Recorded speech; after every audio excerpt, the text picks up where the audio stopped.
Essex Wildlife Trust. And I'm Harriet. Given that it's such a lovely day today, we thought we'd talk to you about wildflowers, why they're great for our insects, and how we can all create a mini meadow in our gardens. Now, our traditional hay meadows have declined by over 97% since the 1930s, so any space that you can find to create a mini meadow can really make a difference. Insects really need our help, so anything you can do to create a nice habitat for them will make a difference. That's right, and a wildflower meadow is a perfect habitat for our insects. Not only are wildflower meadows an attractive feature, many butterflies and moths breed in the grasses found in the meadows, while the flowers are a great source of pollen and nectar for a multitude of insects.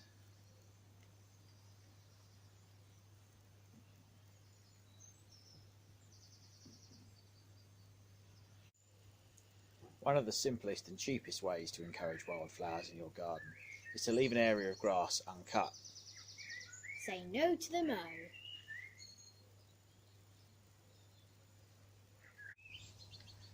Leave an area of lawn to its own devices during the spring and summer, and the chances are some wildflowers will appear naturally in your new meadow. Now, what comes up will very much depend on what you start with, but give it a try and see what you get. Here we've got some daisies and dandelions and lots of other wildflowers. Unless the dog eats them.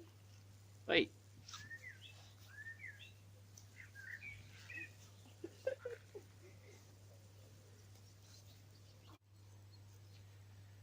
Now, if that's not been successful for you, or you want results more quickly or a showier display, you could think about planting your wildflowers as seeds or plug plants. When buying seeds or plug plants, your wildflowers tend to fall into two broad categories: annuals and perennials.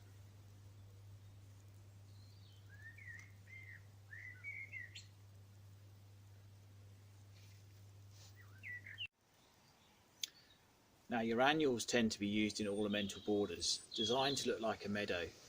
They're sown with the colourful species that you'd normally find in cornfields, but they require re-sowing every year. While they look pretty and generate lots of interest, the seed mixes don't usually contain grasses, so the butterflies and moths you'd expect to find in meadows can't breed there. Perennial meadows, on the other hand, more closely imitate traditional hay meadows and are extremely important habitats. They contain both grasses and wildflowers, so provide butterflies and moths with a huge range of egg-laying and nectar-gathering opportunities. Unlike annuals, they don't require re-sowing every year.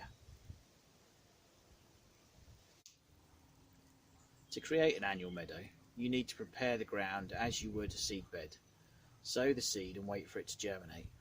This can just as easily be done in pots or planters if you've got less space.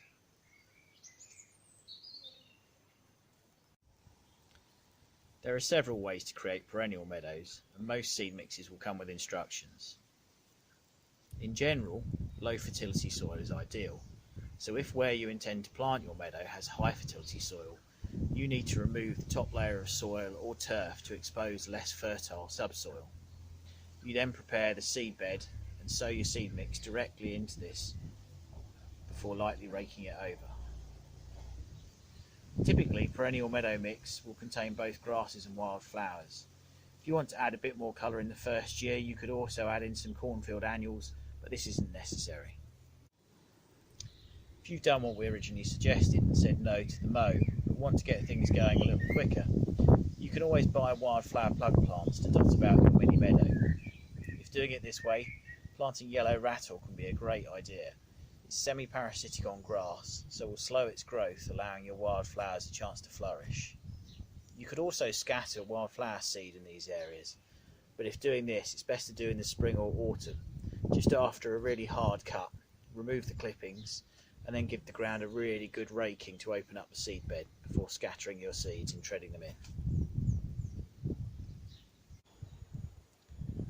If you've not got a garden but you've got space for some pots, you can always plant up a mini meadow in pots or other suitable containers. As long as you keep watering them and they've got good access to sunlight, you can still get a really good show. Here we've scattered some wildflower seeds just in front of the hedge, and we've got a little cowslip down here. It's like a big forest.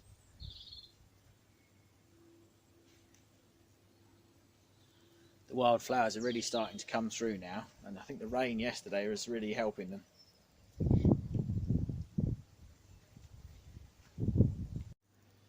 Now, because of the lockdown, I've not been able to show you a lot of the things that we've been talking about, but I hope you got the general idea that it's really easy to make your little mini meadow in your garden. It's over to you now. Say no to the mow and create your own little meadow full of flowers. Don't forget to post your Wilder Garden pictures on social media. Use the hashtag Wilder Gardens and tag Essex Wildlife Trust. Before the weather really kicks in, that's bye for now. Stay safe. Stay wild and get out in your gardens.